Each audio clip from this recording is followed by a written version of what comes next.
Hola, soy Fabricio y les contaré unas historias de terror muy buenas. La casa abandonada. En un pueblo de la Comunidad Valenciana ocurrieron estos hechos cuya noticia llegó hasta el periódico.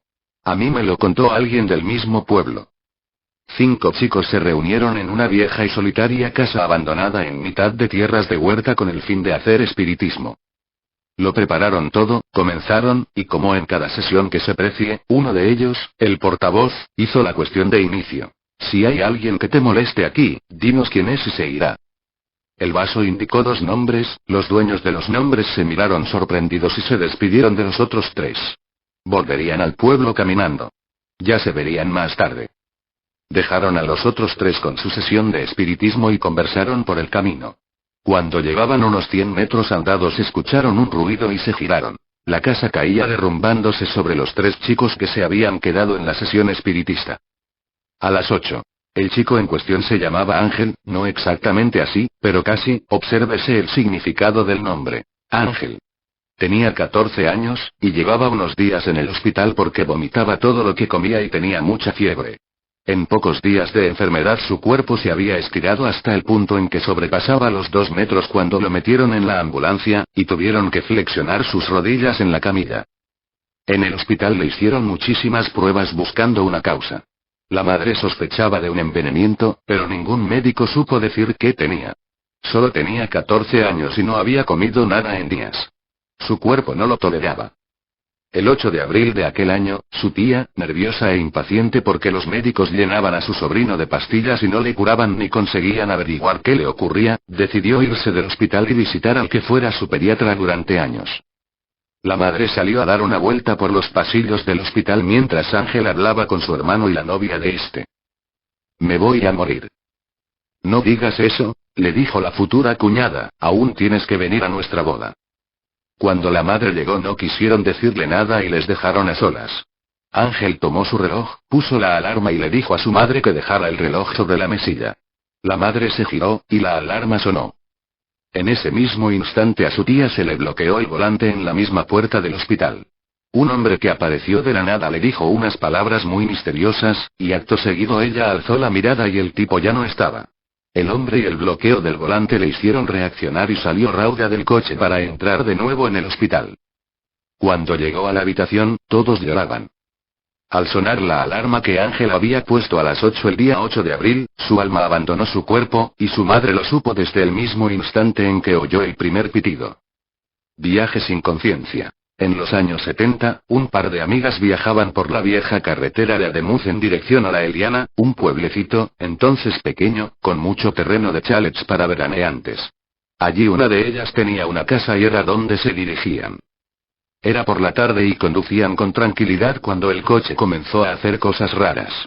La radio se encendió de pronto y una brillante luz blanca se puso sobre ellas. Perdieron el conocimiento ambas, o al menos aseguraron no recordar absolutamente nada.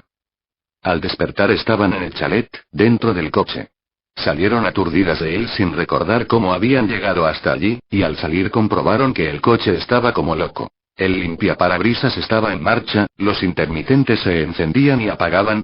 Jamás supieron lo que pasó y cuánto tiempo duró aquello, tan solo podían recordar que salieron a mitad de tarde y que cuando despertaron era de noche y habían llegado a la casa. ¿Abducidas? Seguramente sí. El presentimiento. En los años 70, un par de amigas viajaban por la vieja carretera de Ademuz en dirección a La Eliana, un pueblecito, entonces pequeño, con mucho terreno de chalets para veraneantes. Allí una de ellas tenía una casa y era donde se dirigían. Era por la tarde y conducían con tranquilidad cuando el coche comenzó a hacer cosas raras. La radio se encendió de pronto y una brillante luz blanca se puso sobre ellas. Perdieron el conocimiento ambas, o al menos aseguraron no recordar absolutamente nada. Al despertar estaban en el chalet, dentro del coche. Salieron aturdidas de él sin recordar cómo habían llegado hasta allí, y al salir comprobaron que el coche estaba como loco. El limpiaparabrisas estaba en marcha, los intermitentes se encendían y apagaban. Jamás supieron lo que pasó y cuánto tiempo duró aquello, tan solo podían recordar que salieron a mitad de tarde y que cuando despertaron era de noche y habían llegado a la casa. ¿Abducidas? Seguramente sí. Los relojes. En un viaje de Valencia capital a Cullera, lugar de la costa Valencia al que ya estaban casi llegando, un matrimonio sudamericano sufrió un avistamiento del que no fueron realmente conscientes. Era aún de día y solo recordaban el sonido estridente de la radio y las luces que se acercaban hacia ellos cegándolos. Nada más. No recordaban nada más. Al despertar vieron que estaban en la cuneta, con el coche en marcha y en estado de semisueño. Despertaron y siguieron su camino mientras se preguntaban qué había ocurrido. ¿Qué hora es?, preguntó el marido mirando su reloj. Las 5. Contestó su mujer, pero está parado, no puedo asegurártelo. El hombre se dio cuenta de que su hora coincidía con el reloj de la mujer, pero le extrañaba algo. La tarde estaba acabándose, se notaba en el cielo. Llegaron a los pocos minutos a Cullera y lo primero que hizo el hombre fue entrar en una relojería. Todos los relojes marcaban las 5 de la tarde, y como el suyo y el de su esposa, todos estaban parados. El dueño iba de uno a otro poniéndolos en marcha, dándoles cuerda, mirando las pilas. El sudamericano se presentó y le confesó lo que le tenía preocupado, a lo que el dueño de la relojería contestó: hoy ha ocurrido algo extraño, todos los relojes de la tienda se han parado a las 5 de la tarde. Joan, la vidente. Tan solo decir dos cosas. Una que lo he contado como recuerdo que me lo contaron, y otra que he veraneado también en Cullera, y durante ese tiempo he visto avistamientos como una gran parte de sus habitantes. Algunas veces los periódicos recogían la noticia. Y siempre, venían del mar y de sus cielos. En octubre de 1978 desapareció un niño llamado Carl Carter de su casa de Los Ángeles, California. La policía barajó varias hipótesis al principio. ¿Se había escapado de casa? ¿Había sido secuestrado? Entonces entró Joan en escena de la mano de un policía retirado que sentía la imperiosa necesidad de conseguir algo más, alguna pista por pequeña que fuera. Joan era vidente, y el policía recurrió a ella porque era bastante popular. Joan les dio más motivos de preocupación. Ahora tenían que encargarse de un triple asesinato, porque según ella, Carl estaba muerto y no era el único. Animada por la policía, Joan dibujó como pudo el rostro del asesino y luego, un artista de la policía, le dio los últimos toques para que el dibujo fuera más preciso. Cuando le mostraron el retrato a los padres de Carl, el hombre dijo: se parece a Butch. Butch. Harold Ray Butch Membro. La policía le detuvo en 1 hora y poco después el asesino confesó haber estrangulado a Carl. Respecto a los otros 2 niños, Butch dijo que los había asesinado hacía ya 2 años. Visiones y premoniciones. Esta historia la vivieron Marjorie Tillotson y su hija Ellen, de 26 años. Ellen vivía en un edificio de apartamentos al otro lado de la calle donde vivía Marjorie. Una noche, Ellen dormía profundamente cuando se despertó al escuchar fuertes voces. Era su madre que gritaba: Ellen, ¿estás ahí? Déjame entrar. Ellen se dirigió a la puerta y al abrir se encontró con su madre nerviosa. Marjorie quería saber por qué Ellen había llamado a su puerta unos minutos antes. Ellen miró a su madre estupefacta. Ella no había salido, no había ido a casa de su madre, no había llamado a su puerta. Es más, se había acostado a las 11 de la noche y no despertó a ese momento. Marjorie, alarmada, le dijo que aquello no era posible porque ella le había visto y había hablado con ella. Es más, según Marjorie, Ellen le dijo que fuera inmediatamente a su casa sin hacer preguntas. Entonces un estruendo las dejó atónitas y madre e hija corrieron para asomarse por la ventana. En la acera de enfrente, había un escape de gas y como consecuencia había provocado una explosión en el edificio donde vivía Marjorie.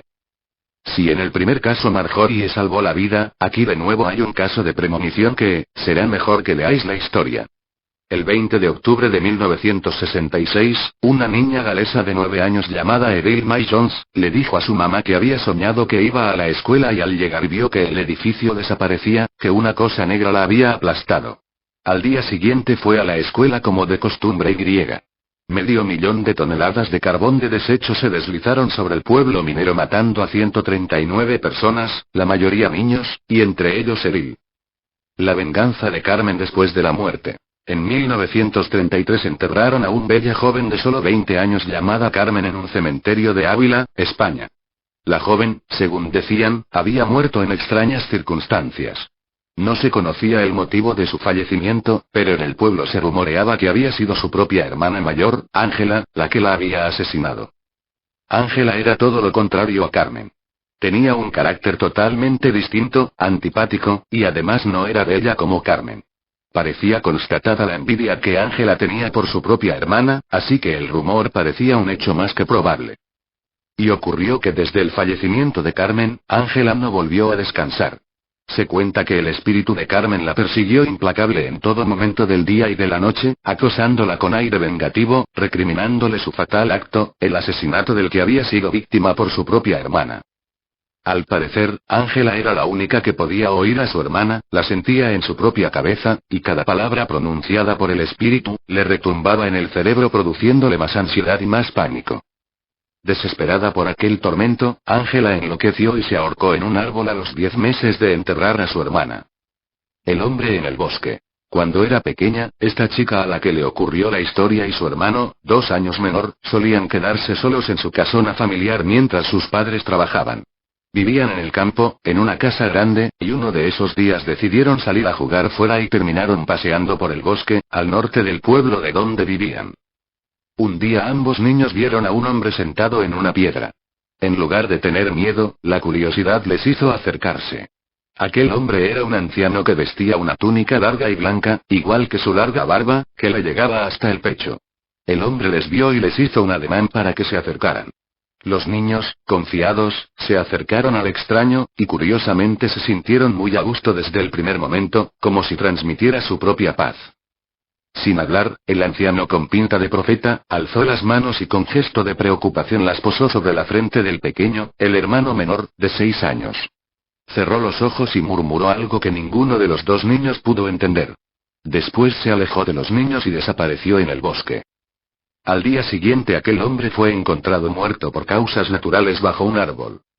La casa de campo. Mi prima me contó cierta vez, que, en la casa donde ella vivía pasaban cosas malas, que ella presentía que ahí había algo muy malo.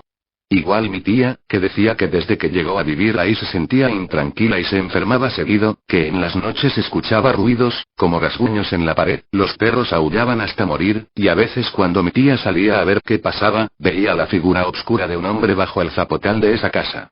Los perros aullaban al contemplar esa figura, y se retorcían en aullidos de terror. Bueno, así pasaba. Un día decidimos mi abue, mi hermana y yo ir como de día de campo a la casa de mi prima. Cuando llegamos, el lugar era muy bonito, completamente en el campo, cerca había un riachuelo, mucha vegetación, etc. Desde el momento en que llegué me sentí intranquila, no sé, como que había algo en el ambiente que no me gustaba nada. Lo raro era, que era en pleno día, como a las 12 o 1 de la tarde y se sentía un miedo, una sensación de pesadez.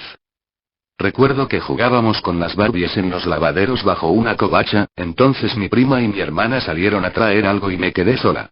Empecé a sentir un miedo indescriptible, nunca había sentido algo así, presentía que algo o alguien estaba detrás de mí, viéndome, mirándome, entonces salí precipitadamente, con el corazón en un vilo, porque sentí que si permanecía un minuto más ahí, sola con eso atrás de mí iba a haber algo que haría que me muriera de terror.